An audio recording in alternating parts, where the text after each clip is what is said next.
Binasag ni Swedish pole vaulter at world number 1 Armand Mondo Duplantis ang sariling world record matapos malampasan ang 6.26 meter na height pole vaulting event sa Silesia Diamond League. Sa men's pole vaulting event itong linggo, ika-25 ng Agosto, muling binasag ni Duplantis ang kanyang naitalang personal best record na 6.25 meters sa katatapos lamang na Paris Olympics 2024.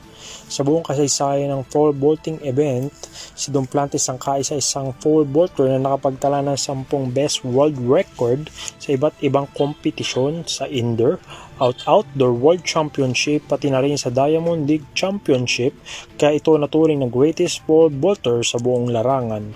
Samantala, ang world number 2 naman na si Sam Kendricks ng USA at Emmanuel Corrales ng Greece ay nagtapos sa 6 meters height sa naturang event. Pagdating naman sa pambato ng Pilipinas na si world number 3 EJ Obiena, nakapasok ito sa 5th overall matapos mabigo sa ikatlong attempt na 5.92 meters. Matatandaan na ito ang ikatlong paglahok ni Obiena sa larangan ng palaro matapos ng dalawang magkasunod na kompetisyon sa Lausanne at Paris Olympics sa France. Para sa EuroTV News, ako si Jules Salinas, sumasaludo sa bawat Pilipino.